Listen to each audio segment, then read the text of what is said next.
కొంతమందినా? కొందరే అని రాయబడింది. ఇరుకు మార్గమున ప్రవేశించేవారు కొందరే. కాబట్టి ఇది మనం అనుకుంటాం కానీ చాలా కష్టం. అందుకని ఈ కష్టమైనటువంటి మార్గంలో వస్తేనే పరలోకానికి మనం చేరుతాం.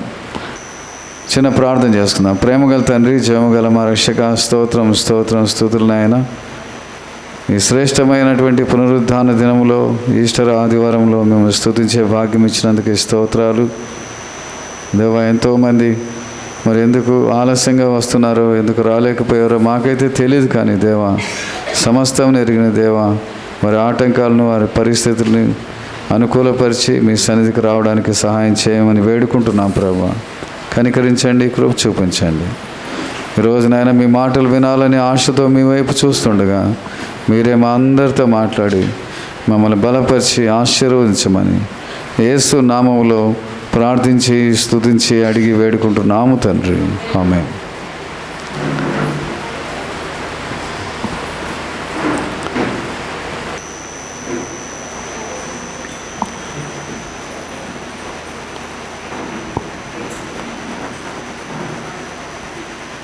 ఈస్టర్ అనగానే అందరు చాలామంది సమాజంలోకి వెళ్ళి చూస్తూ ఉంటారు. మరి యేసు ప్రభువుని చూడాలని వెళ్తారు, లేకపోతే ఇంకా వాళ్ళ ఇంట్లోని వాళ్ళు పెద్దలు కానీ ఎవరైనా చనిపోయిన వారిని చూడాలని వెళ్తారో తెలియదు. కానీ ఎవరు కనపడరు అక్కడ కదా. సమాధుల్లో ఎవరు కనపడరు, ఏమీ కనపడదు. ఒక గోడ మాత్రం కనిపిస్తుంది, సమాధి మాత్రమే కనిపిస్తుంది. కానీ వాటి కోసం పరిగెత్తి వెళ్తూ ఉంటారు. చాలామంది మేము సమాధుల్ని సున్నం కొట్టుకున్నాము, పెయింట్ వేసుకున్నాము, నీట్గా డెకరేట్ చేసుకున్నాము అని అంటూ ఉంటారు. చాలామంది చెప్తూ ఉంటారు. ఇప్పుడు అంతా జరిగేది అదే. మా మామిడిపాలెంలో కూడా అలాగే జరుగుతూ ఉంటుంది. అందరూ వెళ్ళి సమాధుల్ని క్లీన్ చేసుకుంటారు, నీట్గా కొంతమంది పెయింట్ వేసుకుంటారు, అన్ని రకాలుగా దాన్ని డెకరేట్ చేసుకుంటూ ఉంటారు. ఎందుకంటే ఈరోజు సమాధుల పండుగ. ఈరోజు సమాధుల పండుగ. ఈరోజు సమాధుల పండుగ అని యేసుప్రభుని ఇంకా సమాధుల్లోనే చూస్తూ ఉంటారు. కానీ ఆయన మాత్రం ఏమంటాడు, ఇక్కడ లేడు, సమాధుల్లో లేడు, సమాధి ఖాళీ, ఆయన తిరిగి లేచి వెళ్ళిపోయాడు. మరలా మనము సమాధుల్లో చూడకూడదు, సమాధుల తోటను వెతకూడదు. ఆయన సజీవుడైనటువంటి దేవుడని ఆయన వెతకాలి. అందుకనే చాలామందికి ఆశ. యేసుప్రభు పునరుద్ధానుడు అయినప్పుడు కూడా యేసుప్రభు కోసము సమాధుల్లోనికి వెళ్ళి చాలామంది వెళ్తూ ఉన్నారు, చాలామంది చూసిన వాళ్ళు ఉన్నారు. కానీ ఫస్ట్ సమాధి దగ్గరికి వెళ్ళినటువంటి స్త్రీ ఎవరంటే మగ్దలేనే మరియా. ఎప్పుడు వెళ్ళిందంటామా? ఇంకనూ చీకటిగా ఉన్నప్పుడు మగ్దలేనే మరియా పెందలకడి సమాధి వద్దకు వచ్చి సమాధి మీద ఉండిన రాయి తీయబడి ఉండుట చూచెను. సమాధి మీద వేసినటువంటి రాయి తీసి పెట్టేసింది, ఓపెన్ అయిపోయింది కదా. అది చూసిందాము. అంటే యేసుప్రభు సమాధి ఎక్కడుందో తెలుసు ఆమెకి. యేసుప్రభు బాడీని చూస్తుంది, అంటే చనిపోయినటువంటి మనిషిని చూడాలనుకుంటుంది. అంతేగాని సజీవుడైపోయాడు ఆయన, అక్కడ ఉండడు అనేటువంటి సత్యం తెలీదు ఆమెకు. అంటే ఆమె ఆశ గొప్పది, యేసుప్రభు కావాలి అనేటువంటి ఆశ తన జీవితంలో ఉంది. ఇంకా మగవాళ్ళు శిష్యులు ఉన్నారు, చాలామంది ఉన్నారు. అందరూ పెందలకండే వెళ్ళలేదు కదా. స్త్రీలు సమాధుల దగ్గరికి వెళ్ళాలంటే, అటువైపు వెళ్ళాలంటే పగలైనా భయపడుతూ ఉంటారు. మరి ఈ స్త్రీ సమాధుల దగ్గరికి అంత చీకటిగా ఉన్నప్పుడే, యేసయ్యా నిన్ను చూడకుండా ఉండలేను, నువ్వు నాకు కావాలి, నేను నిన్ను ప్రేమిస్తున్నాను అని ఆయన కోసము పరిగెత్తుకొని దేవుని యొక్క బాడీని చూడాలని, ఏమైపోయిందో ఏమవుతుందో ఎవరు ఎత్తుకొని పోతారో అని ఆమె కంగారుగా సమాధి దగ్గరికి వెళ్ళినట్టుగా మనం చూస్తున్నాం. అంటే ఆమెలో ఏముందంటే, ఆమె హృదయాన్ని ఒకసారి తెరిచి చూస్తే, యేసయ్యా యేసయ్యా యేసయ్యా, నువ్వు నాకు కావాలి యేసయ్యా, నేను నీతో ఉంటాను యేసయ్యా, నువ్వు చనిపోయావో ఏమైపోయావో ఏమో నాకు తెలియదు, కానీ నువ్వు ఒకవేళ డెడ్ బాడీగా ఉన్నా కూడా నేను నిన్ను చూడాల్సిందే అనేటువంటి ఆ ఆలోచన. ఎందుకంటే ఆమెకు 7 దయ్యముల చేత పీడింపబడి తన జీవితం అంతా అస్తవ్యస్తంగా మారిపోయినప్పుడు తను జీవితంలో పొందినటువంటి స్వస్థత, 7 దయ్యములు యేసయ్య వెళ్ళగొట్టిన తర్వాత, ఆమెను స్వస్థపరిచిన తర్వాత ఆమెను యేసయ్యను వదిలిపెట్టకుండా ఆమె ఉండలేకపోయింది కదా. మనం కూడా ఎన్నోసార్లు మన జీవితంలో ఎన్నో మేలు జరుగుతుంటాయి. ఒక్కోసారి అనారోగ్యము వచ్చేసి మనము ఏమైపోతామో తెలియని పరిస్థితుల్లో ఏమని వేడుకుంటాము, యేసయ్యా నిన్నే నా జీవిత కాలం అంతా నమ్ముకుంటానయ్యా, నిన్నే కీర్తిస్తానయ్యా, నిన్నే ఆరాధిస్తానయ్యా, నువ్వు తప్ప నాకు ఇంకెవరు లేరయ్యా, నీ కోసమే నేను బ్రతుకుతాను, నా శ్వాస తుది శ్వాస నువ్వే యేసయ్యా అంటాం. కొంచెం బాగా అయిపోయింది, మంచి ఆరోగ్యం వచ్చింది, మంచి బలం వచ్చింది, ఏం చేస్తాం, ఇంకా మర్చిపోతుంది. ఏంది బోరు కొట్టిపోతుంది, ఏంది ఎప్పుడు యేసయ్య అనుకుంటే ఏముండాలి అని. ఆమె సిలువ దగ్గర కూడా యేసయ్య కోసము అక్కడ నిలబడినటువంటి ధైర్య సాహసరాలు కదా, ధైర్యవంతురాలు ఆమె. యేసయ్య కోసము, యేసయ్య కావాలని తపన పడినటువంటి స్త్రీలలో ఏం ఒక్కతి కదా. ఈరోజు మన ఆశ, మన కోరిక కూడా అదే ఉండాలి. యేసయ్య ఎక్కడో సమాధిలో ఉన్నాడని కాదు, ఆమె ఆశ ఎంత గొప్పది, ఆమె ఆశ గొప్పది. ఆశ కలిగిన ప్రాణమును తృప్తిపరుస్తా అన్నాడు. ఆశ లేదు మనకి, దేవుడు అంటే ప్రేమే లేదు. ఈమె ఆశను బట్టి దేవుడు ఎన్ని గొప్ప కార్యాలు చేశాడో మనం చూడగలం. మనం కూడా అనుకుంటాం, ఏది అంత ఆశపడి పరిగెత్తిపోవాలా, దేవుని మందిరానికి ముందే ఎందుకు పోవాలా, దేవుని సన్నిధిలో ఎందుకు ఎంతసేపు గడపాలా అనేటువంటి ఆలోచనలు కూడా ఉంటాయి. దాని బ్లెస్సింగ్స్ ఉన్నాయి. ఆమె ఆ యొక్క దేవుని సన్నిధికి దేవుడు కావాలని కోరుకొని పరిగెత్తినటువంటి ఆ పరుగు, ఆమె గడిపినటువంటి ఆ యొక్క సమయము, ఆమె కార్చినటువంటి కన్నీరు, అవన్నీ కూడా దేవుడు చూస్తాడు. ఇక్కడ మనం చూస్తే ఆ యొక్క స్త్రీ ఎంతగానో యేసుప్రభు యొక్క సమాధి దగ్గరకు వచ్చి ఆ రాయి తీయబడి ఉండట చూసేటప్పటికి గుండె బదులైపోయింది. నా యేసయ్య ఎక్కడికి వెళ్ళాడు, నా యేసయ్య ఎక్కడికి వెళ్ళిపోయాడు. చూడండి కదా, ఆమె హృదయం అంతా యేసయ్య. నా యేసయ్యను ఎవరు తీసుకొని వెళ్ళిపోయారు, ఏమైపోయాడు నా యేసయ్య కదా. ఈరోజు యేసయ్యని ఏం చేసినా మనం పట్టించుకోము. యేసయ్యని సులువు వేశారంటే వేశారా, యేసయ్య ఏమైపోయాడు కదా. యేసయ్య గురించినటువంటి ఆలోచనలే మనం పట్టించుకోవడం లేదు, యేసయ్య గురించినటువంటి ఆలోచనలే పట్టించుకోవడం లేదు.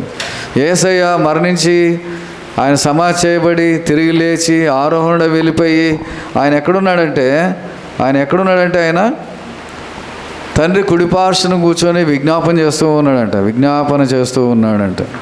తండ్రి కుడిపార్శ్వను కూర్చొని విజ్ఞాపన చేస్తూ ఉన్నాడు. కాబట్టి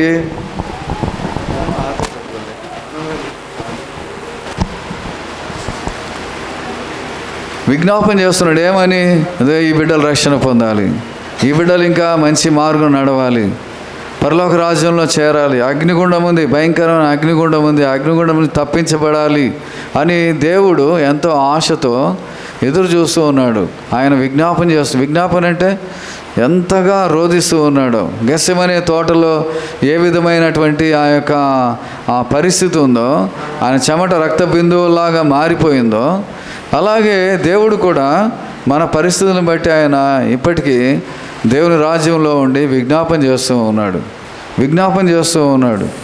రక్షణ పొందిన వాళ్ళని బట్టి సంతోషిస్తున్నాడు, దేవదూతలను బట్టి ఆనందిస్తూ ఉన్నాడు, రక్షణ లేని వారి గురించి విజ్ఞాపన చేస్తూ ఉన్నాడు. అయ్యో ప్రభువా, నేను సిలువలో కార్చినటువంటి రక్తము, నేను చేసినటువంటి బలియాగము వ్యర్థమైపోకుండా వారిని దర్శించండి, రక్షించండి అని వేడుకుంటూ ఉన్నాడు. ఎందుకంటే సాతాను యొక్క రాజ్యంలోనికి లేకపోతే సాతాను యొక్క నరకంలోనికి వెళ్ళకూడదని దేవుడు ఎంతో ఆశతో విజ్ఞాపన చేస్తూ ఉన్నాడు. కాబట్టి ఈ మగ్దలేనే మరియ యేసు ప్రభు అక్కడ లేడని చూసేటప్పటికి ఆమె హృదయము బద్దలైపోయింది. అందుకని ఆమె ఏం చేస్తుందంటే, గనుక ఆమె పరిగెత్తుకొని పోయి, ఒక స్త్రీ పరిగెత్తడం అనేది చాలా రేర్ కదా. మనుషులైతే, మగవాళ్ళైతే పరిగెత్తారు, పిల్లలైతే పరిగెత్తారు, కానీ ఒక స్త్రీగా ఉండి పరిగెత్తుకొని పోయిందంటే ఎంత ప్రేమ ఉందో మనకు అర్థమవుతుంది. పరిగెత్తి ఏం చేస్తుందంటే, సీమోను పేతురుని వద్దకు, యేసు ప్రేమించిన మరి ఒక శిష్యుని వద్దకు వచ్చి ప్రభువును సమాధిలో నుండి ఎత్తుకొని పోయిరి, ఆయనను ఎక్కడ ఉంచారో ఎరుగనని చెప్పాను. కాబట్టి యేసు ప్రభు లేడు, సమాధి ఖాళీ అనే విషయము మొట్టమొదటిగా ఈ మగ్దలేని మరియ శిష్యులకు చెప్తుంది. యాక్చువల్గా శిష్యులు ఏం చేయాలా? యేసుప్రభు మూడో దినం లేవుస్తాడేమో, యాక్చువల్గా ఆయన చెప్పాడు కదా అని సమాధి దగ్గరికి వెళ్ళారంటే ఎవరు వెళ్ళలేదు, వాళ్ళందరూ వెళ్ళలేదు. ఒక స్త్రీకి దేవుడు ఇచ్చినటువంటి మంచి ఆ భాగ్యం అది. మగ్దలేని మరియ అన్ని అధ్యాయాల్లో లేకపోతే అన్ని పుస్తకాల్లో, మత్తయి, మార్కు, లూకా, యోహానులో 4 పుస్తకాలు రాయబడింది మగ్దలేని మరియ గురించి. శిష్యుల గురించి రాయలేదు. శిష్యులు మొట్టమొదటిగా యేసయ్య కోసం అక్కడికి వెళ్ళి సమాధి దగ్గర చూచారు అనేది లేదు, కానీ ఫస్ట్ సమాధి దగ్గరికి వెళ్ళి చూసినటువంటి స్త్రీ మగ్దలేని మరియ. కాబట్టి ఆమెకున్నటువంటి ఆశ చాలా గొప్పది. ఇంకొక ఆయన కూడా అలాగే ఉన్నాడు. ఎప్పుడైతే మనం ఆశ కలిగి ఉంటామో, ఎప్పుడైతే మనం ఆశ కలిగి దేవుడు కావాలని కోరుకుంటామో, దేవుడు మన దగ్గరికే వస్తాడు. దేవుని స్తోత్రం, హల్లెలూయా. దేవుడు మన దగ్గరికే వస్తాడు. అలాగా వచ్చినటువంటి ఒక సన్నివేశం బైబిల్ గ్రంథంలో ఉంది. లూకా సువార్త 19వ అధ్యాయంలో జక్కయ్య అనేటువంటి వ్యక్తి యేసయ్య కావాలని పరిగెత్తుకొని వెళ్తే చూడలేకపోతే మళ్ళా పరిగెత్తుకొని వెళ్ళి ఒక మేడి చెట్టు ఎక్కి కూర్చుంటే యేసయ్య తన దగ్గరికే వచ్చాడు. అందుకే ఈరోజు యేసయ్యను చూడాలనేటువంటి ఆశ, తపన మనకుంటే నీ దగ్గరికి యేసయ్య వస్తాడు. యేసయ్య మాట్లాడతాడు, యేసయ్య మనల్ని ఆదరిస్తాడు, ఓదారుస్తాడు. కానీ యేసయ్య కావాలనేటువంటి తపనే మనలో లేకపోతే, దేవా నా పరిస్థితి ఎందుకు చక్కబరచలేవు, నా అనారోగ్యం ఎందుకు తీసివేయలేవు, నా సమస్యలు ఎందుకు తీసివేయలేవు అని అడగలేము మనం.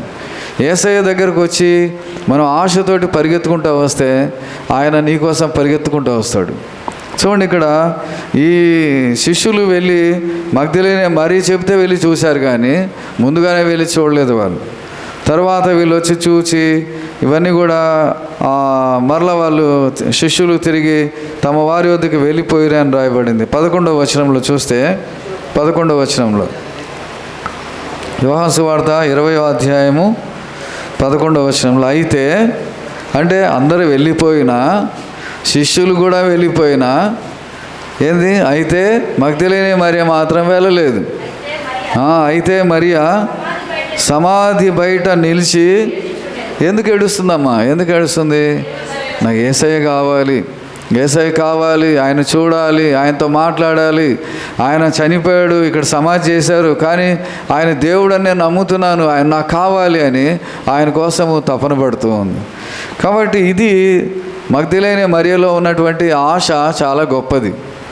మనము ఎన్నోసార్లు ఆశ ఉంటుంది, కానీ కొద్దిగా దూరం నడుస్తాము, ఇంకా అయిపోయింది ఆశ. కొద్ది దూరం వెళ్తాము, యేసయ్య గురించి మనము సన్నగిలిపోతాము. లేకపోతే కొన్ని సంవత్సరాలు యేసయ్య అంటే ఆశపడి పరిగెత్తుకొని వస్తాము, తర్వాత పరిగెత్తలేకపోతాం. అందుకని ఈ మగ్దలేని మరియ జీవితంలో మాత్రం శిష్యులే వెళ్ళిపోయినా నేను ఎందుకు ఉండాలి అనేటువంటి ఆలోచన కాకుండా, శిష్యులు వెళ్ళిపోయినా ఎవరు వెళ్ళిపోయినా నేను మాత్రము నా దేవుడి కోసం ఈ సమాధి తోటలోనే ఉంటాను. ఒక స్త్రీ ఒంటరిగా పెందలకన్నే రావడం, చీకటితో ఉన్నప్పుడే రావడం ఒక వింత అయితే, అందరూ వెళ్ళిపోయినా మళ్ళీ ఒంటరిగా సమాధి తోటలో ఆమె అలాగే యేసయ్య కోసం ఉండటం ఇంకొక అద్భుతమైన కార్యం. కాబట్టి మనం మన జీవితంలో మన పరిస్థితులన్నీ మారాలి, మనకు దేవుడు మేలు చేయాలి అంటే మన జీవితంలో ఎంత ఆశ ఉంది అని దేవుడు చూస్తాడు. ఒకవేళ జ్వరం వచ్చిందంటే థర్మామీటర్ పెట్టి ఎలాగైతే టెంపరేచర్ చూస్తారో అలాగే దేవుడు మన యొక్క ఆశను చూస్తాడు. దేవుడు ఎంత ఆశ కలిగి ఉంటున్నాం, ఎంతవరకు దేవుడు కావాలని కోరుకుంటున్నాం, ఎంత ఆశ కలిగి దేవుడి కోసం మనం అడుగులు వేస్తున్నాం అనేటువంటిది దేవుడు చూస్తూ ఉంటాడు. అందుకే జ్ఞాపకం చేసుకోవాలి. ఇక్కడ మనం చూస్తే మగ్దలేని మరియ ఆ యొక్క సమాధి బయట నిలిచి ఏడ్చుచుండెను. ఏడుస్తూ ఉంటే దేవుడు ఏం చేస్తాడు? ఊరికే ఉంటాడా? అలాగే ఉంటాడా? నిజంగా ఆయన గురించినటువంటి ఆశ ఉండి ఆయన కావాలనే తపన పడి మనం ఆయన కోసం ఏడ్చామంటే దేవుడు మాత్రం దేవుని సింహాసనమే కదిలిపోతుందంట. హిజ్కియా అనేటువంటి ఆయన ఉన్నాడు బైబిల్ గ్రంథంలో. ఆయన నువ్వు మరణం అవుతావు, నువ్వు నీ ఇల్లంతా చక్కబెట్టుకో అన్నప్పుడు యెషయా ప్రవక్త చెప్పినప్పుడు ఆయన ఏం చేశాడంటే ఒంటరిగా గోడ వైపు తిరిగి ఆయన కన్నీరు కారుస్తూ ప్రార్థన చేస్తూ ఉన్నాడు. నేను ఎలా నడుచుకున్నానో చూడు, నీ ఎదుట యథార్థంగా ఎలా బ్రతికానో చూడు. మనం కూడా ఏం చెప్పాలంటే కన్నీరు కారుస్తూ ఏడుస్తూ, దేవా నీకోసం నేను ఎలా జీవించానో చూడు, నీకోసం ఎంత ప్రయాసపడ్డానో చూడు, నీకోసం ఎలా బైబిల్ చదివానో చూడు, నీకోసం దేవుని వాక్యం ఎలా వినానో చూడు, నీ యొక్క ఆజ్ఞలన్నీ నేను ఎలా పాటించానో చూడు అంటే దేవుని యొక్క సింహాసనం కదిలిపోతుందంట కదా. అందుకనే మన దేవుడికి దశమభాగాలు కూడా ఇచ్చినప్పుడు ఏం చేయాలంటే శోధించాలంట కదా. శోధించడం అంటే ఏంది? దేవా నాకున్న కష్టాల్లో, నాకున్నటువంటి బాధల్లో నీకు దశమభాగాలు ఇచ్చాను కదా, నన్ను చూడవా, నన్ను ఆశీర్వదించవా అని అడగటం. అందుకనే మనం నీతిగా యథార్థంగా మంచిగా భక్తిగా జీవించినప్పుడు దేవుని సన్నిధిలో ఛాలెంజింగ్గా అడిగేటువంటిదే ఈ ప్రార్థన. కన్నీరు కారుస్తూ ఉంటే దేవుడు చూస్తూ ఊరుకుండడు. కన్నీరు కారుస్తూ ఉంటే దేవుని యొక్క ఆజ్ఞను కూడా, దేవుడిచ్చినటువంటి ఆ చట్టాన్ని కూడా, ఆ యొక్క మరణం అవుతావు అని చెప్పినటువంటి ప్రవక్తను మరలా పిలిచి ఆయన బ్రతుకుతాడని చెప్పు అని పంపించాడు. ఎన్ని సంవత్సరాలు బ్రతికాడు? మరలా 15 సంవత్సరాలు ఆయుష్ ఇచ్చాడు. 15 సంవత్సరాలు మళ్ళా శత్రువులు ఎవరు ఆయన మీదకి రాకుండా చేశాడు. దేవుడు ఆ యొక్క రాజ్యంలో సమాధానం అనుగ్రహించాడు. మనం దేవుడి మీద ఉన్నటువంటి ఆశ, దేవుడి కోసం కార్చినటువంటి కన్నీరు ప్రతిదీ లెక్కించేటువంటి దేవుడు. అందుకని ఇక్కడ ఆమె కన్నీరు కారుస్తూ ఉంటే ఆమె ఏడ్చుచు సమాధిలో వంగి చూడగా తెల్లని వస్త్రములు ధరించిన 2 దేవదూతలు యేసు దేహం ఉంచబడిన స్థలంలో తల వైపున ఒకడును కాళ్ళ వైపున ఒకడును కూర్చున్నట కనబడెను. ఫస్ట్ తర్వాత అంతకుముందు చూస్తే 4వ వచనం చదవండి.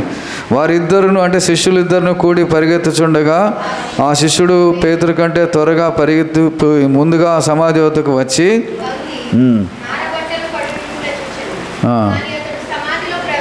దేవదూతలు చూసారా? వాళ్ళు చూడలేదు.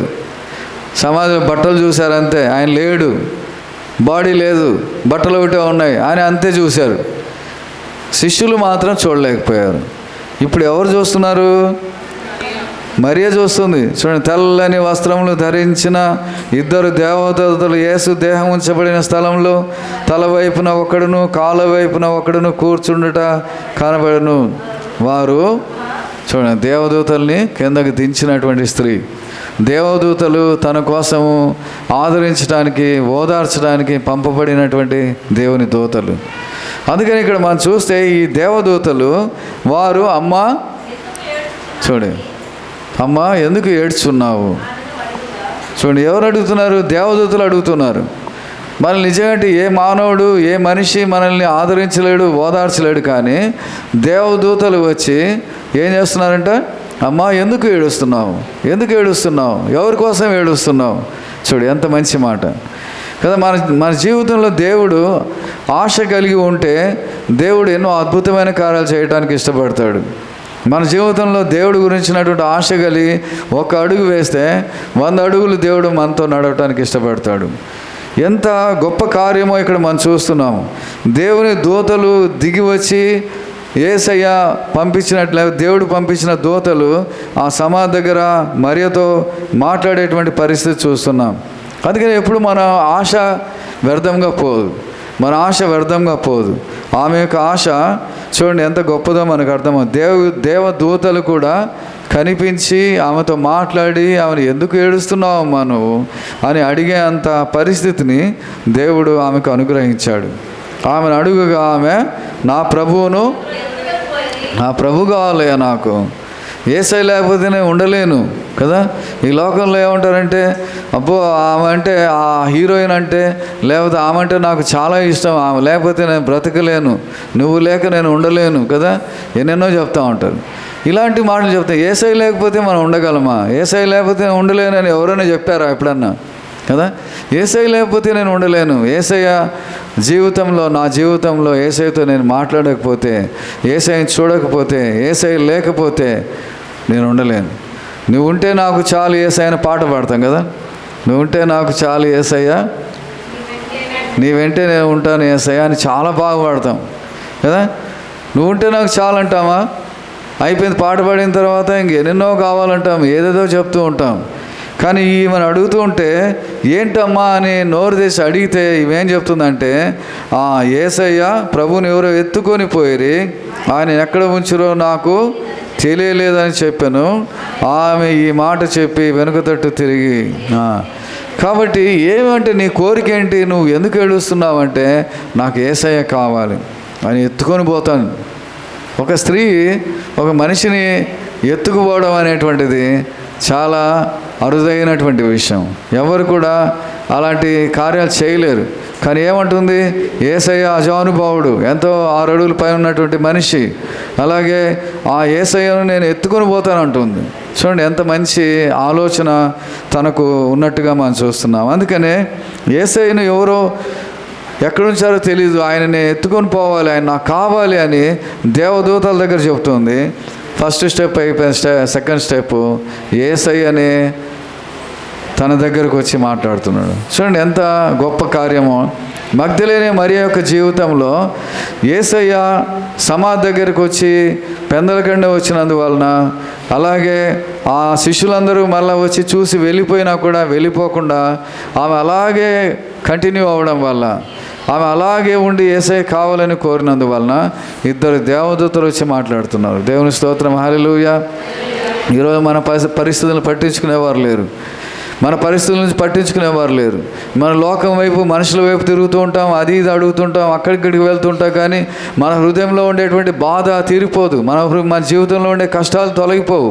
కానీ ఇక్కడ మగ్దలేని మరి యొక్క జీవితంలో యేసయ్య కావాలని కోరుకున్నందువలన, ఆమె ఏడుస్తున్నందువలన దేవదూతలు వచ్చి తనతో మాట్లాడుతున్నారు. దేవదూతలు వచ్చి తనను ఓదారుస్తున్నట్టుగా మనం చూస్తూ ఉన్నాం. ఆమె దేవదూతలతో కూడా చెప్తుంది, నా ప్రభు నాకు కావాలి, ఆయన ఎక్కడి నుంచారో నాకు తెలియదు, ఆయన నేను తీసుకొని పోతాను అంటుంది. అప్పుడు ఇంకా అర్థమైపోయింది యేసయ్యకి, యేసయ్యనే దిగి యేసయ్యనే తన దగ్గరకు వచ్చి మాట్లాడుతున్నట్టుగా మనం చూస్తున్నాం. ఆమె ఈ మాటలు చెప్పి వెనుక తట్టు తిరిగి యేసు నిలిచి ఉండట చూచను, కానీ ఆయన యేసు అని గుర్తుపట్టలేదు. యేసు అని గుర్తుపట్టలేదు. యేసు, అమ్మా ఎందుకు ఏడుస్తున్నావు, ఎవరిని వెతుకుతున్నావు? చూడు మళ్ళా ప్రశ్న, అమ్మా ఎందుకు ఏడుస్తున్నావు, ఎవరిని వెతుకుతున్నావు? ఏం చెప్తుంది చూడండి. ఆయన తోటమాలి అనుకొని అయ్యా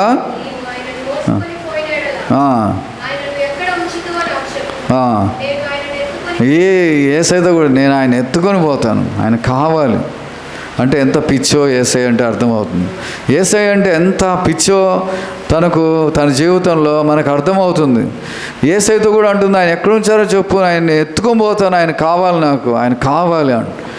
అప్పుడు యేసయ్య, అమ్మ ఎందుకు ఏడుస్తున్నావు అని అడిగి ఆ యొక్క తన హృదయంలో ఉండేటువంటి ఆలోచనలు తెలుసుకొని, తర్వాత 16వ వచనంలో యేసు ఆమెను చూచి మరియా అమ్మ అన్న ఆయన ఇప్పుడు ఏమంటున్నాడు, మరియా అంటున్నాడు.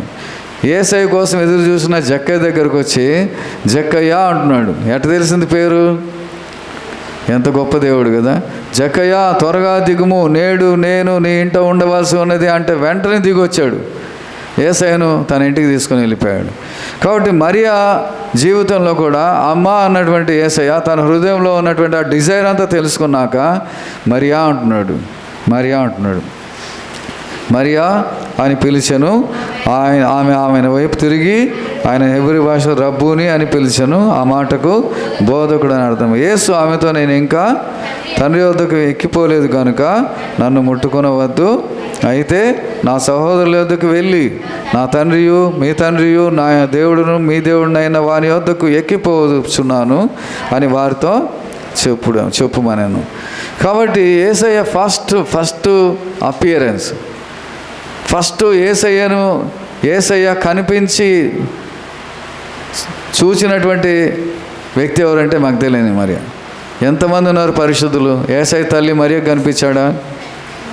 సలోమి ఉంది కదా, సలోమి అంటే ఎవరు? జబదయి కుమారుల తల్లి, ఆమె కనిపించాడా? యోహాను శిష్యుడు ఉన్నాడు, పేతురు యోహాను ఇద్దరు వచ్చారు సమాధిలోకి, వాళ్ళకి కనిపించాడా? కనిపించలేదు, వాళ్ళకి మరుగైపోయింది.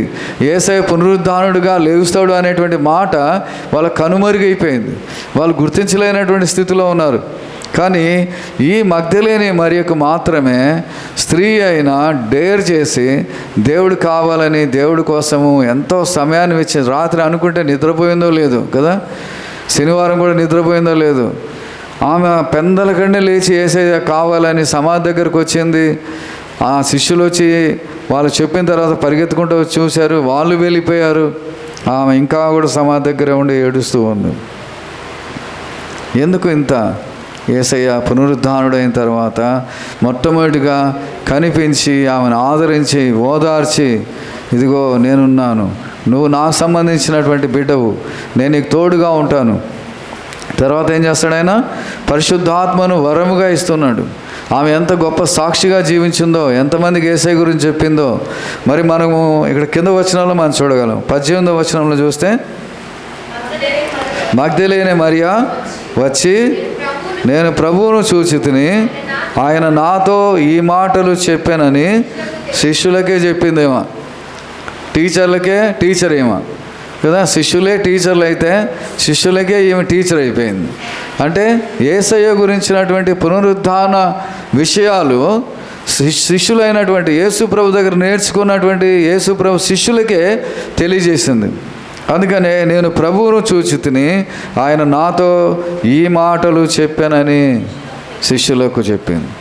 కాబట్టి ఎంత గొప్ప ధన్యత! ఆమె ఎవరు? ఒక స్త్రీ, మగ్దలేనే మరియా. ఈమెను దేవుడు ఇంతగా ప్రేమించాడంటే ఈరోజు మన జీవితంలో కూడా యేసయ్య గురించినటువంటి ఆలోచనలు ఉంటే, ఆశ ఉంటే మనల్ని కూడా ప్రేమిస్తాడు. మనం ఒకవేళ ఏడుస్తూ ఉంటే, యేసయ్య నీకోసమే నేను ఏడుస్తున్నాను, యేసయ్య నీకోసమే ఈ బాధ, నీకోసమే ఈ కష్టం అంటే, నీ అవసరాలు ఏంటి చెప్పు, నీ కష్టాలు ఏంటి చెప్పు, నేను నీకు తోడుగా ఉన్నాను, నేను నీకు సహాయం చేస్తాను అని దేవుడు చెప్పి బలపరిచేటువంటి దేవుడిగా ఉంటున్నాడు. శిష్యులందరూ కూడా అలాగే ఇంకా వాళ్ళు దేవుడు అంటే తెలియనటువంటి పరిస్థితుల్లో ఉన్నాడు, దేవుడు పునరుద్ధానుడై లేచాడనేటువంటి పరిస్థితులు వాళ్ళకి అర్థం కాని పరిస్థితుల్లో ఉంటే దేవుడు వారిని కూడా వదిలిపెట్టలేదు. ఎన్నోసార్లు వారి దగ్గరకు వచ్చి యేసయ్య వారికి ప్రత్యక్షపరుచుకొని, మీరు నేను సజీవుడనై తిరిగి లేచానని తను తాను ప్రత్యక్షపరుచుకున్నట్టుగా మనం చూస్తూ ఉంటున్నాం. కాబట్టి ఇక్కడ మనం చూస్తే కింద వచనాల్లో ఆదివారము సాయంకాలమున శిష్యులు 19వ వచనం, తాము కూడి ఉన్న ఇంటి తలుపులు మూసుకొని ఉండగా యేసు వచ్చి మధ్య నిలిచి మీకు సమాధానము కలుగునుగా కాని వారితో చెప్పాను. పునరుద్ధానుడైనటువంటి దేవుడు మనకిచ్చేటువంటిది ఏంటంటే మీకు సమాధానం కలుగునుగాక. ఈరోజు ఎక్కడ చూసినా, ఏ కుటుంబంలో చూసినా, ఏ మనిషి జీవితంలో చూసినా మాకు సమాధానం లేనండి, మాకు నెమ్మది లేదంటున్నారు, మా కష్టాలు ఎవరు తీరుస్తారంటున్నారు. కానీ సమాధాన పరిచేటువంటి దేవుడు, ఈ లోకంలో దేశాలు చూస్తుంటే సమాధానం లేదు, యుద్ధ వాతావరణం. ఇలాంటి పరిస్థితుల్లో సమాధానకర్త అయినటువంటి దేవుడు, పునరుద్ధానుడైనటువంటి దేవుడు సమాధానము కలుగునుగాక అని చెప్తున్నాడు. ఈ రిజరెక్టెడ్ జీసస్ ఏం చెప్తాడంటే మనకి, ఈ పునరుద్ధానుడైన దేవుడు మనకి ఈరోజు కూడా చెప్పేది ఏంటంటే మీకు సమాధానము కలుగునుగాక. మనకు సమాధానం కావాలి. సమాధానం, మంచి భోజనం కావాలా, సంతోషం కావాలంటే ఫస్ట్ సంతోషమే కావాలి. సంతోషంగా ఉంటే బాగా తినగలం, సంతోషంగా ఉంటే బాగా జీవించగలం. అందుకనే సమాధానం చాలా ప్రాముఖ్యమైనది. సమాధానము కలుగునుగాక అని వారితో చెప్పి వారికి తన చేతులను ప్రక్కను చూపగా శిష్యులు ప్రభువును చూచి సంతోషించరు. చేతులు ఎందుకు చూపించాడమ్మా? చేతులు ఎందుకు చూపించాడు?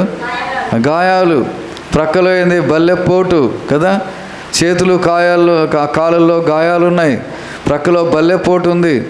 ఇవన్నీ కూడా వారికి చూపించాడు కదా. చూపించి నేను సజీవుడనై తిరిగి లేచానని వారికి చూపించి వారితో మాట్లాడుతున్నట్టుగా మనం చూడగా శిష్యులు ప్రభువును చూచి సంతోషించిరి. అప్పుడు యేసు మరలా మీకు సమాధానం కలుగునుగాక, తండ్రి నన్ను పంపిన ప్రకారం నేను మిమ్మును పంపుచున్నానని వారితో చెప్పాను. ఆయన ఈ మాట చెప్పి వారి మీద ఊది పరిశుద్ధాత్మను పొందుడి, పరిశుద్ధాత్మను పొందుడి. మీరు ఎవరి పాపములు క్షమింతురో అవి వారికి క్షమింపబడును. ఎవరి పాపములు మీరు నిలిచి ఉండనిత్తురో అవి నిలిచి ఉండని వారితో చెప్పను. యేసు వచ్చినప్పుడు 12 మందిలో ఒకడైన దిదుమ అనబడిన తోమా వారితో లేకపోయాను గనుక తక్కిన శిష్యులు మేము ప్రభువును చూస్తామని తనతో చెప్పగా అతడు, నేను ఆయన చేతులలో మేకుల గుర్తును చూచి నా వ్రేలు ఆ మేకుల గుర్తులో పెట్టి నా చెయ్యి ఆయన ప్రక్కలో ఉంచితేనే కానీ నమ్మనని వారితో చెప్పాను. అలాంటి ఆయన వదిలిపెట్టాడా? నువ్వు ఎంత దుర్మార్గుడు అన్నాడా? ఏంటయ్యా నువ్వు నా శిష్యుడు అయి ఉండి నా గాయాలలో వేలు పెట్టి చూస్తావా, ఇంకా గాయపరుస్తావా అని యేసయ్య బాధపడలేదు. అయ్యో ఆయన నమ్మలేకపోతున్నాడు కదా అని ఈ పునరుద్ధానుడైన దేవుడు బలహీనులను కూడా బలపరచడానికి ఇష్టపడే దేవుడు. తన దగ్గరికి వచ్చి 8 దినములు అయిపోయింది.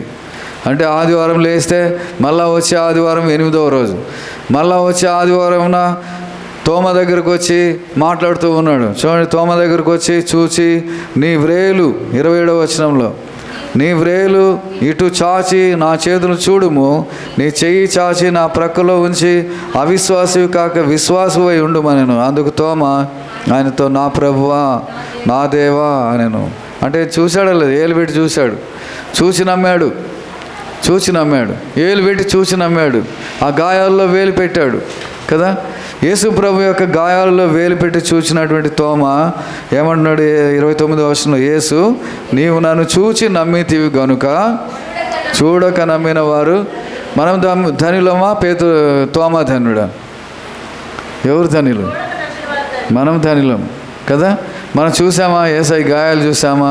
యేసయ్య చూడలేదు, యేసయ్య గాయాలు చూడలేదు, కానీ నమ్ముతున్నాం. యేసయ్య నా కోసం ఆ శిలువలో చేతుల్లో కాళ్ళలో చీలలు కొట్టించుకున్నావు, తల మీద ముళ్ళ కిరీటం పెట్టించుకున్నావు, ప్రక్కలో బల్లెపోటు పొడిపించుకున్నావు, నీ రక్తం అంతా కడబొట్టు కార్చావు, చివరి రక్త బొట్టు వరకు చిందించావు నా కోసమే అని మనం నమ్ముతున్నాం. అలా రక్షణ పొందాం మనం. కానీ తోమ నేను చూస్తేనే, వేలు పెడితేనే నేను నమ్ముతానని చూచి నమ్మాడు. కాబట్టి దేవుడు ఆయన ప్రేమించాడు, ఆయన క్షమించాడు, ఆయన బలపరిచాడు, ఆయన గొప్ప సాక్షిగా ఎన్నో దేశాలకు వెళ్ళి సువార్తను ప్రకటించేవాడిగా చేశాడు. దేవుని కొరకు హతసాక్షిగా మార్చబడ్డాడు. ఆయన మన దేశానికి వచ్చి సువార్తను ప్రకటించి మన దేశంలోనే మద్రాసు నగరంలో ఆయన హతసాక్షి అయిపోయాడు. దేవుని స్తోత్రం, హల్లెలూయా. కాబట్టి ఎవరిని కూడా దేవుడు వదిలిపెట్టాడు. పునరుద్ధానుడైనటువంటి దేవుడు అలాగే ఎవరు బలహీనంగా ఉండాలని ఎవరు అలాగే వదిలిపెట్టేటువంటి దేవుడు కాదు. సమాధానం కావాలి, అలాగే వాళ్ళని ఉజ్జీవింపజేసి దేవుడు స్థిరపరిచి బలపరిచి ఆయన ఆరోహణుడై వెళ్ళిపోతున్నాడు. ఎందుకు వెంటనే వెళ్ళిపోలేదు? యేసయ్య పునరుద్ధానుడైన తర్వాత వెంటనే ఎందుకు ఆరోహణుడై పరలోకానికి వెళ్ళలేదు అంటే మనల్ని బలపరచడానికి. ఎన్నోసార్లు బలహీనమైపోయాం మనం, ఎన్నోసార్లు దేవునికి దూరం అయిపోయాము. పేతురు యొక్క తోమ శిష్యులందరూ కూడా 11 మంది శిష్యులందరూ కూడా ఏం చేశారు? వాళ్ళందరూ యేసయ్యతో ఉండి అద్భుతాలు చేసిన వారు బలహీనమైపోయినా కూడా దేవుడు వారిని వదిలిపెట్టలేదు. దేవుడు వారిని స్థిరపరిచాడు, బలపరిచాడు, దేవుని యొక్క శక్తితో నింపాడు.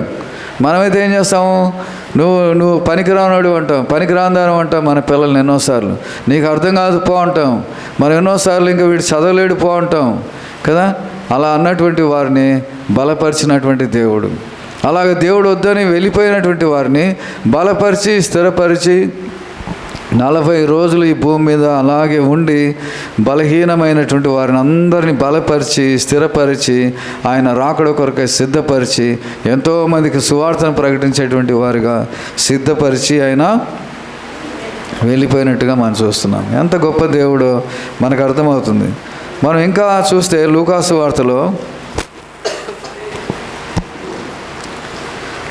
వార్త చివరి అధ్యాయం 24వ అధ్యాయము, లూకాసు వార్త 24వ అధ్యాయము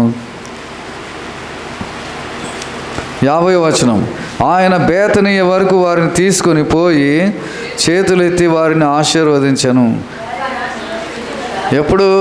యేసు ప్రభు ఆరోహణుడై వెళ్ళిపోయే టైంలో కూడా, అంటే 40 రోజుల తర్వాత యేసు ప్రభు పునరుద్ధానుడయ్యాడు, 40 రోజులు అయిపోయింది. అప్పుడు వెళ్ళిపోయేటువంటి సమయంలో కూడా ఏం చేస్తున్నాడు? చేతులు ఎత్తి వారిని ఆశీర్వదించెను. వారిని ఆశీర్వదించుచుండగా ఆయన వారిలో నుండి ప్రత్యేకింపబడి పరలోకమునకు ఆరోహణుడాయను. చూడండి, దేవుడు ఏంటంటే ఈ దేవుడు ఎంత గొప్ప దేవుడు అంటే ఎవరిని కూడా త్రోసివేసే దేవుడు కాదు. నువ్వు నాకు ఇష్టమైన కార్యం చేయలేదు, నువ్వు నా పనులు చేయలేదు, నాకు దూరంగా ఉన్నావు అని అలాగే తీసుకెళ్ళి నరకంలో వేయడు కదా. నరకంలో వేయడు. ఏం చేస్తాడు? వెయిట్ చేస్తాడు. మనల్ని బలపరచాలని టైం ఇస్తాడు. 40 రోజులు శిష్యులందరినీ బలపరచడానికి ఆయన టైం తీసుకున్నాడు, స్థిరపరిచాడు. వాళ్ళలో డౌట్ ఉంటే ఆ డౌట్స్ని క్లియర్ చేశాడు. వేలు పెట్టి చూస్తానంటే చూడయ్యా అని చూపించాడు. ఎంతోమందికి ఎన్నో గొప్ప గొప్ప కార్యాలు చేశాడు. అంతేకాకుండా చివరిగా ఆయన వెళ్ళేటప్పుడు కూడా వారి మీద చేతులు ఎత్తి ఆశీర్వదించను. ఆశీర్వదించుచుండగా ఆయన వారిలో నుండి ప్రత్యేకించబడ్డాడు. అంటే ఆయన చేతులు ఎత్తి ఆశీర్వదించుచుండగా ఆయన ప్రత్యేకించబడ్డాడు. దేవుని స్తోత్రం, హల్లెలూయా. ఎంత గొప్ప దేవుడో, ఎంత గొప్ప ప్రేమో మనకు అర్థమవుతుంది. ఆయన ఆశీర్వదించుచుండగా ఆయన ప్రత్యేకించబడ్డాడు అని రాయబడింది. పరలోకమునకు ఆరోహణుడై వెళ్ళిపోయాడు. కాబట్టి ఇలాంటి గొప్ప దేవుడు. అంతేకాకుండా ఇంకా మనం చూస్తే యోహాను సువార్త 21వ అధ్యాయంలో మొదటి వచనంలో, అటు తర్వాత యేసు తిబెరయ సముద్ర తీరమున శిష్యులకు మరలా తను ప్రత్యక్షపరచుకొనెను. ఆయన తను ప్రత్యక్షపరచుకునే విధమేమనగా, సీమోను పేతురు, దిదుమానబడిన తోమయు, గలిలయలోని కానా అను ఊరివాడగు నతనీయులను, జబదేయి కుమారులు ఆయన శిష్యుల్లో మరి 2 కూడి ఉండిరి. సీమోను పేతురు, నేను చేపలు పట్టబోదునని వారితో అనగా, మరి మేము నీతో కూడా వచ్చేదామని. దేవుడు ఏమన్నాడు? చేపలు పట్టద్దండి, నా వెంబడి రండి, నేను మిమ్మల్ని మనుషులను పెట్టే జాలర్లుగా చేస్తానంటే వీళ్ళు ఏం చేస్తున్నారు? మరలా చేపలు పట్టడానికి వెళ్ళిపోతున్నారు. అంటే ఎన్నోసార్లు మరలా మన పాత స్థితికి వెళ్ళిపోతూ ఉంటాం. మరలా మన యొక్క పూర్వస్థితికి వెళ్ళిపోయి మామూలు మనుషుల్లాగా మారిపోతూ ఉంటాం. అయినా దేవుడు వదిలిపెట్టే దేవుడు కాదు. నువ్వెవరు తెలుసా? నువ్వు నా బిడ్డవు. నువ్వెవరు తెలుసా? నేను నా బిడ్డనుగా చేసుకున్నాను. నేను నా రక్తంతో నీ పాపాలు కడిగాను. నువ్వు ఆ స్థితిలో ఉండటానికి నాకు ఇష్టం లేదు.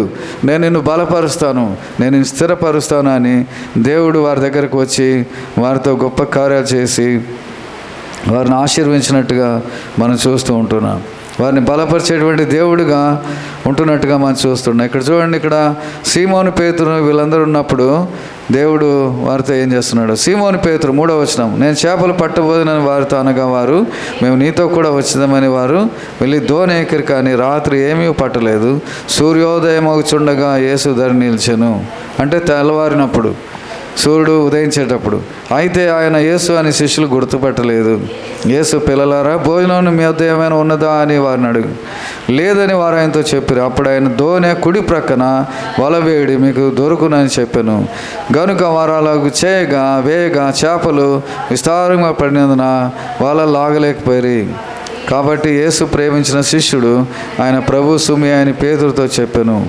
కాబట్టి ఇదంతా చూస్తుంటే ఒక మిరాక్యులస్ థింగ్స్. యేసు ప్రభు ఈ లోకంలో ఉన్నప్పుడు ఎన్ని అద్భుతాలు చేశాడో, ఆయన పునరుద్ధానుడు అయిన తర్వాత కూడా ఆయన అద్భుతాలు చేయడానికి ఇష్టపడుతూ ఉన్నాడు. ఇంకెందుకులే అని అనుకోలేదు.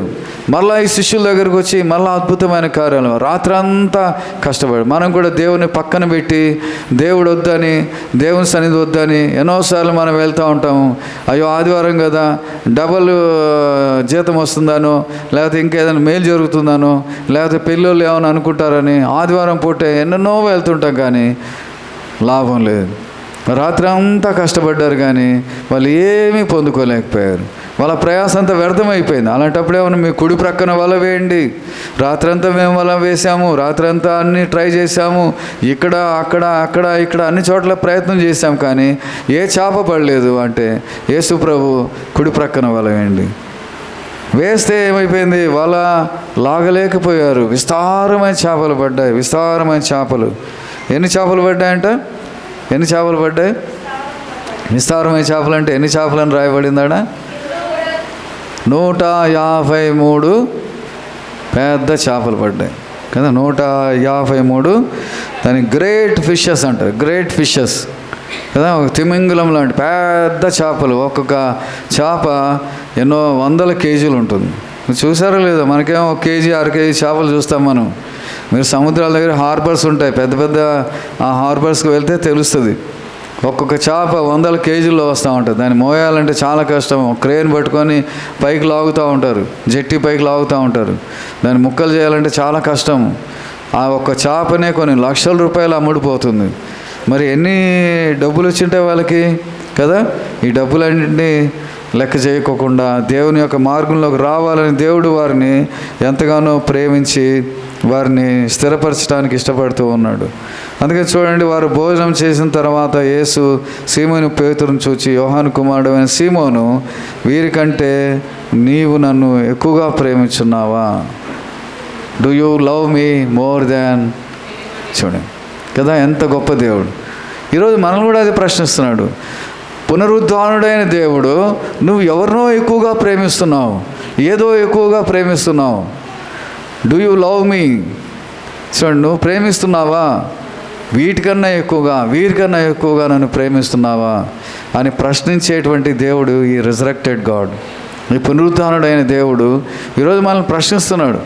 కొంతమంది చెబుతుంటారు, నేను ఇదంటే చాలా ఇష్టం అండి, ఇది లేకపోతే నేను బ్రతకలేనండి, వీరితో మాట్లాడకపోతే నేను బ్రతకలేనండి, వీరితో నేను చూడకపోతే నేను బ్రతకలేనండి అని అంటుంటారు. కానీ దేవుడు అదే అంటున్నాడు పేతురుతోటి, నువ్వు వీరికన్నా ఎక్కువగా నన్ను ప్రేమిస్తున్నావా? ఎన్నిసార్లు అడిగాడమ్మా? 3 times, 3 సార్లు. అప్పుడు యేసుప్రభు ఏమంటున్నాడు చెప్పండి? నీవు నా గొర్రె పిల్లలను మేపుము. నా గొర్రె పిల్లలు ఉన్నాయి తెలుసా, నా గొర్రెలు ఉన్నాయి. ఇంకా ఎంతోమంది రక్షణ లేని వారు ఉన్నారు, వారి సువార్తను ప్రకటించాలా. నిన్ను రక్షించానంటే, నిన్ను దేవుని బిడ్డగా అంగీకరించానంటే, నా రాజ్య వారసులుగా నిన్ను చేసుకున్నానంటే నీకు ఒక బాధ్యత ఉంది. బాధ్యత మర్చిపోవద్దండి. మరలా వాళ్ళని తీసుకొని బోట్లలో ఎక్కి వెళ్ళిపోతున్నారు. అది కాదు మీ వృత్తి. మీ వృత్తి చాలామంది నశించే ఆత్మలు ఉన్నాయి. కోత విస్తారము, పనివారు ఎక్కువ మందే, కొద్దిమందే. కోత విస్తారంగా ఉంది, పంట చాలా ఉంది, కోయడానికి చాలా ఉంది, కానీ కోసేవాళ్ళు లేరు. అందుకే దేవుడు రక్షించాడు నిన్ను, అందుకే దేవుడిని ఏర్పాటు చేసుకున్నాడు. అందుకని దేవుడు ఈరోజు అంటున్నాడు, నా గొర్రె పిల్లలను మేపుము. తర్వాత రెండోసారి అంటున్నాడు, నా గొర్రెలను కాయుము. అది 16వ వచనంలో ఉంటుంది. తర్వాత 18వ వచనం, నా గొర్రెలను మేపుము. నా గొర్రె పిల్లలను, నా గొర్రెలను కాయుము, మేపుము. గొర్రె పిల్లలు కదా, ఎంత బర్డన్, దేవుని యొక్క బర్డన్ వాళ్ళకి చూపిస్తున్నాడు. కాబట్టి పునరుద్ధానుడైనటువంటి దేవుడు ఈరోజు మనల్ని కూడా ఇదే ప్రశ్నిస్తున్నాడు. నా గొర్రెలు ఉన్నాయి, ఇంకా మీ ఇంట్లోనే ఉన్నాయి నా గొర్రెలు, మీ ఆయన మారలేదు, మీ పిల్లలు మారలేదు, వారి గురించి ఏంటి? నువ్వు కాయవా, మేపవా, నువ్వు వారి గురించి పట్టించుకోవా అని అడుగుతున్నాడు దేవుడు కదా. అందుకే పేతురుతో, నీ వృత్తి ఇదేనా? మరలా వెళ్ళిపోతావా? మరలా నువ్వు చేపలు పెడతావా? మరలా నీ ఇష్టానుసారంగా జీవిస్తావా? కాదు, నా యొక్క గొర్రెలు ఉన్నాయి, మీ ఇంట్లోనే ఉన్నాయి. రక్షణ లేని గొర్రెలు ఎన్నో ఉన్నాయి. రక్షించబడ్డానికి నేను నిన్ను ఏర్పాటు చేసుకున్నాను. నువ్వు ప్రేమ చూపించు, విధేయత చూపించు, వారి గురించి కన్నీరు కార్చు, వారిని రక్షణలోకి నడిపించు అని దేవుడు ఎంతగానో ప్రయాసపడి ఆయన వేదనను తెలియజేసేటువంటి దేవుడిగా ఉంటున్నాడు. కాబట్టి ఈ యొక్క సమయంలో ఈ పునరుద్ధానుడైనటువంటి దేవుడు 40 రోజులు ఈ భూమి మీద మరలా అలాగే ఉండి బలహీనమై మరలా లోకంలో కలిసిపోతున్నటువంటి వారిని మరలా వారిని స్థిరపరిచి దేవుని రాజ్యం కొరకు ఎదురు చూచేవారుగా, దేవుని సేవలో విరివిగా బలమైనటువంటి సాధనాలుగా వాడబడేటువంటి బిడ్డలుగా తయారు చేసి 40 days ఇక్కడే ఉండి ఆయన ఎంతోమందికి ప్రత్యక్షమై కనిపించి, శిష్యులకేమి ఇతరులకేమి అందరికి కనిపించి ఆయన ఆశీర్వదించుచుండగా ఆయన ఆరోహణుడై వెళ్ళిపోయినటువంటి దేవుడు. ఎలా ఆయన వెళ్ళిపోయాడో ఆయన అలాగే మరలా తిరిగి రాబోతున్నటువంటి దేవుడు కదా. ఆయన వస్తాడా రాడు? మరలా ఆయన త్వరగా వస్తున్నాను అంటాడు. ఆయన ఇదిగో నేను త్వరగా వస్తున్నాను. చూడండి చివరిగా ప్రకటన గ్రంథము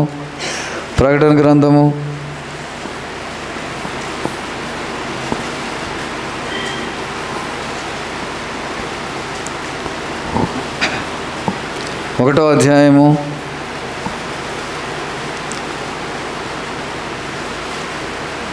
6వ వచనం, మనలను ప్రేమించుచు తన రక్తం వలన మన పాపముల నుండి మనలను విడిపించిన వానికి మహిమయు ప్రభావమును యుగ యుగములు కలుగునుగాక.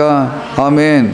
ఆయన మనలను తన తండ్రియగు దేవునికి ఒక రాజ్యముగాను యాజకులుగాను చేసెను. ఇదిగో ఆయన మేఘారూరుడై వచ్చుచున్నాడు.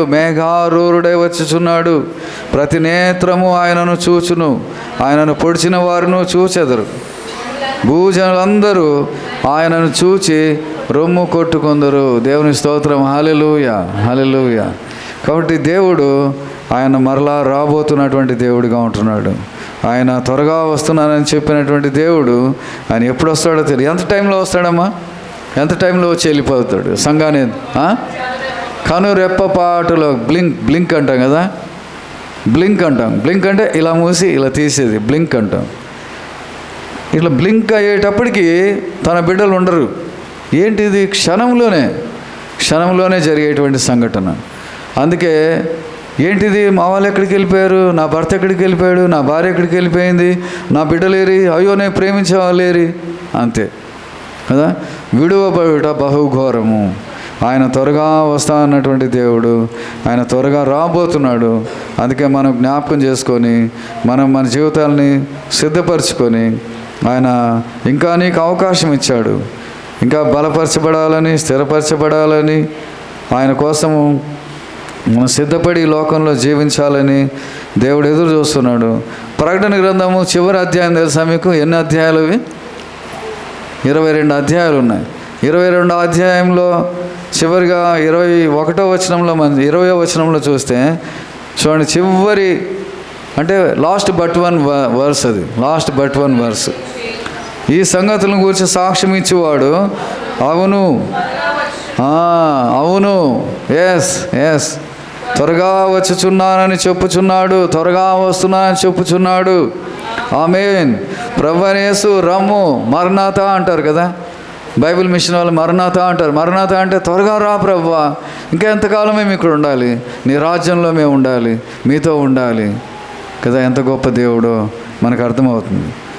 అందుకని మనం జ్ఞాపకం చేసుకొని పునరుద్ధారుడైన దేవుడు మనల్ని ఏ విధంగా బలపరిచి స్థిరపరిచి మనల్ని ఆయన బిడ్డలుగా సిద్ధపరిచి ఆయన రాజ్యంలో చేరాలనే ఆశతోటి 40 రోజులు ఇక్కడ భూమి మీద ఉండి ఆయన ఆరోహణుడే వెళ్ళిపోయాడు. అందుకే చాలామంది చెప్తూ ఉంటారు, ఒక ఆత్మ 40 రోజులు ఈ భూమి మీద ఉంటుంది అని చెప్తూ ఉంటారు. కొంతమంది చెప్తూ ఉంటారు, నమ్ముతూ ఉంటారు 40 రోజులు ఈ భూమి మీద తిరుగుతూ ఉంటుందని. యేసయ్య 40 రోజులు ఉన్నాడు. ఎందుకంటే ఎంతోమందిని బలపరిచి స్థిరపరిచి ఆశీర్వదించి ఆయన ఈ లోకం నుంచి వెళ్ళిపోయిన దేవుడుగా ఉన్నాడు. అదే దేవుడు నీతో కూడా మాట్లాడుతున్నాడు, నిన్ను బలపరచడానికి, నిన్ను స్థిరపరచడానికి. ఒకవేళ బలహీనతల్లో ఉన్నా, ఒకవేళ దేవుని దూరం అయిపోయినా దేవుడు నిన్ను వదిలిపెట్టాడు. నువ్వు నా సన్నిధికి వచ్చావు కదా, నన్ను ప్రేమించావు కదా, నా నామంలో బాప్తిసం తీసుకున్నావు కదా, నువ్వు నా బిడ్డవు కదా. చూడు, పేతురు శిష్యులు అందరూ వల వేసి వేటకు వెళ్ళిపోతే కూడా, చేపలు పడ్డానికి వెళ్ళిపోతే వారి దగ్గరకు వచ్చి వారితో మాట్లాడుతున్నాడు. నేను విడువను, ఎడబాయనని సెలవిచ్చినటువంటి దేవుడు ఈరోజు నిన్ను కూడా విడిచిపెట్టాడు ఆయన. నువ్వు అనుకుంటావేమో దేవుడు విడిచిపెట్టేశాడేమో అని, నువ్వు అనుకుంటావేమో దేవుడు నాతో ఇంకా పని లేదనుకుంటాడేమో. నో, దేవుడు అలా అండు. మన ఈ భూమి మీద ఉన్నంత వరకు దేవుడు చివరి శ్వాస వరకు మనకు ఒక అవకాశం ఇచ్చి స్థిరపరిచి బలపరిచి ఆయన కార్యాలు మన జీవితంలో నెరవేర్చి జరిగించి ఆయన సంతోషించి ఆనందించే దేవుడుగా ఉంటున్నాడు. దయచేసి తల ఉంచి కళ్ళు మూసుకుందాం. ఒక్క నిమిషం మన జీవితాన్ని పరీక్ష చేసుకుందాం.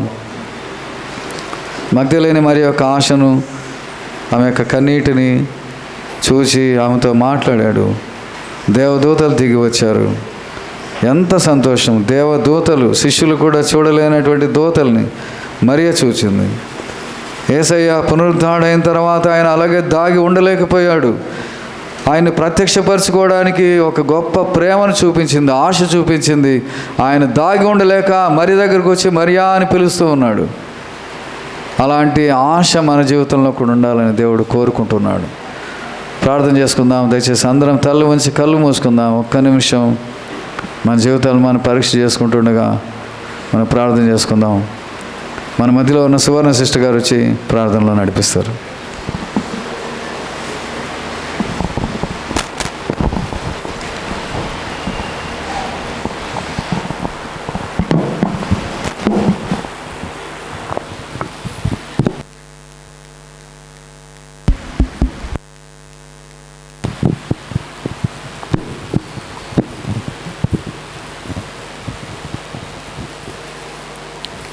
కృపా కనికరం కలిగిన మా ప్రియ పరలోకమందున్న మా తండ్రి, దయగలిగిన యేసయ్యా నీకు వందనాలు. మరి నీ దాసుని నీ సిలువ చాటున మరుగుపరిచి విత్తబడిన ప్రతి మాటను బట్టి నీకు వందనములు, స్తుతులు, స్తోత్రాలు చెల్లించుకుంటూ ఉన్నాం ప్రభువా. యేసయ్యా, ఇదిగో నా తండ్రి, నువ్వు సజీవుడిగా నువ్వు మరణించి మూడో దినమున పునరుద్ధానుడిగా నువ్వు తిరిగి లేచిన దేవా నీకు స్తోత్రం చెల్లిస్తూ ఉన్నాం. ఇదిగో నా తండ్రి, పాపముల చేత, శాపముల చేత, అపరాధముల చేత మమ్మల్ని చచ్చిన మమ్మల్ని బ్రతికించి నాయన నీ రక్తంలో విమోచించి మమ్మల్ని కూడా మీరు సజీవు లెక్కలో ఉంచి ప్రభా నీ సన్నిధిలో నాయన నిన్ను స్తుతించడానికి, నిన్ను గణపరచడానికి నువ్వు చూపిన కృప అంతటిని బట్టి నీకు స్తోత్రం చెల్లిస్తున్నాం ప్రభా. యేసయ్యా, ఇదిగో నా తండ్రి, అయా నాయన మగ్దలేని మరియా మరి తండ్రి అయా మరి నిన్ను చూడడానికి ఎంతో ఆశ కనపరుస్తూ వచ్చింది ప్రభా. మరి తండ్రి మరియకు మీరు కనపడుతూ వచ్చారు, మరియకి మీరు బయలుపరుచుకున్నారు ప్రభా. యేసయ్యా నీకు వందనాలు. ఇదిగో నా తండ్రి, మరి బలహీనతల్లో ఉన్న వారిని నాయన మరి మీరు ఈ లోకంలో నా తండ్రి పునరుద్ధానుడిగా తిరిగి లేచిన తర్వాత 40 దినాలు ఉండి ప్రభా నాయన బలహీనులందరినీ తండ్రి అయా మీరు బలపరిచిన దేవుడు ప్రభా. యేసయ్యా నీకు వందనాలు నాయన. ఇదిగో నా తండ్రి, మేము కూడా తండ్రి ఇప్పుడు మా హృదయాలను మేము పరిశీలించుకొని యేసయ్యా ఏ బలహీనతల్లో మేమున్నాము అని మేము నీ సన్నిధికి వచ్చి మేము మొరపెట్టుకున్నప్పుడు దేవా అయా మా బలహీనతల్లో నువ్వు మమ్మల్ని బలపరిచి అయా మాకు సహాయం చేసే దేవుడుగా మీరున్నందుకై నీకు స్తోత్రాలు తండ్రి. నీ శిష్యులకు మీరు సహాయం చేశారు. ఇదిగో నిన్ను ఏ మాత్రమును విడువను ఎడబాయనంటూ నా ప్రభా. యేసయ్యా నీకు స్తోత్రం నాయన.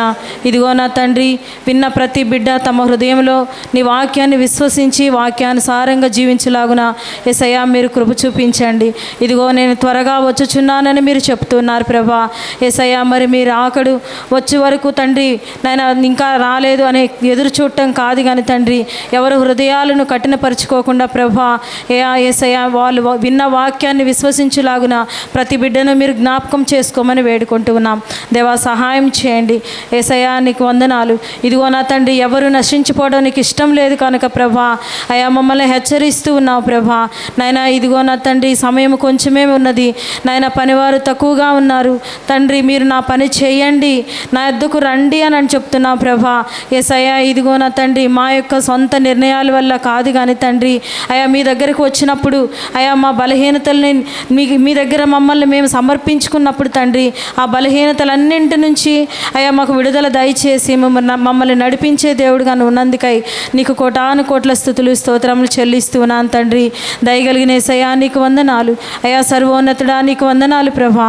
ఇంతవరకు మా జీవితాల్లో చేస్తూ వచ్చిన ప్రతి కృపను బట్టి, ప్రతి మేలు ఉపకారములను బట్టి తండ్రి అయా మేమేమిచ్చిన రుణాన్ని తీర్చలేము కానీ తండ్రి నువ్వు ఇచ్చిన రక్షణ పాత్రను చేతబోని మా ప్రభువును మా ప్రియకుమారుడైన యేసయ్య శక్తి కలిగిన నామంలోనే స్తుతులు చెల్లించి ప్రార్థించి అడిగి వేడుకొంచున్నాం పరమ తండ్రి, ఆమేన్. అలా కళ్ళు మూసుకుందాం.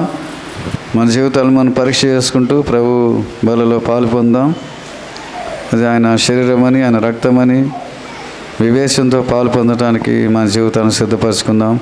నేను మీకు అప్పగించిన దాన్ని ప్రభు వలన పొంది తిని, ప్రభువైన యేసు తాను అప్పగింపబడిన రాత్రి ఒక రొట్టెనెత్తుకొని కృతజ్ఞతాస్తులు చెల్లించి దాన్ని విరిచి, ఇది మీ కొరకైన నా శరీరము, నన్ను జ్ఞాపకం చేసుకున్నట్టుకై దీనిని చేయడం చెప్పాను. ఆ ప్రకారమే భోజనమైన పిమ్మట ఆయన పాత్రను ఎత్తుకొని, ఈ పాత్ర నా రక్తం వల్ల అయిన క్రొత్త నిబంధన, మీరు దీనిలో త్రాగునప్పుడల్లా నన్ను జ్ఞాపకం చేసుకుంటకై దీనిని చేయడం చెప్పాను.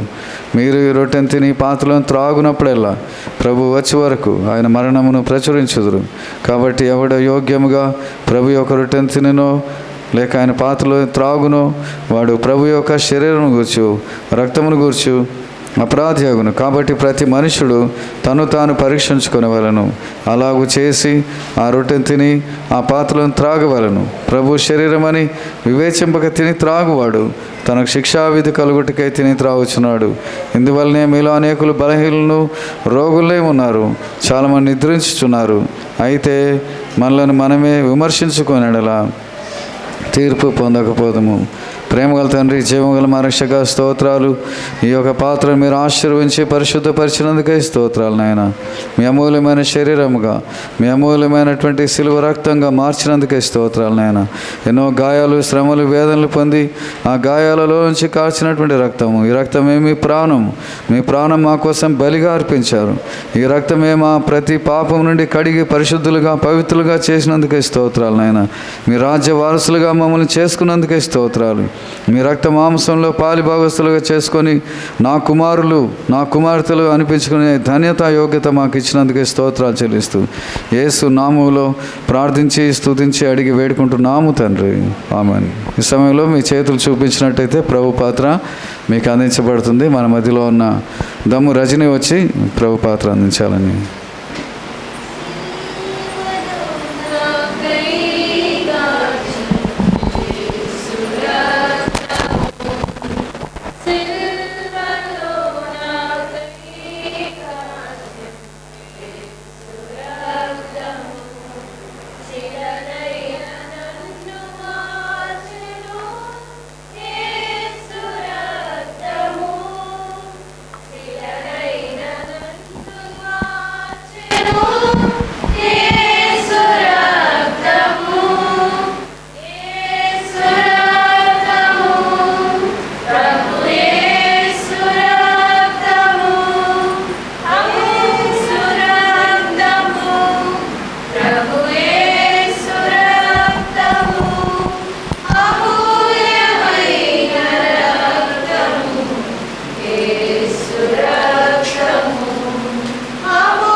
రక్షణ పొంది బాప్తిజం తీసుకొని సిద్ధపడిన వారు ప్రభు బలిలో పాలు పొందొచ్చు.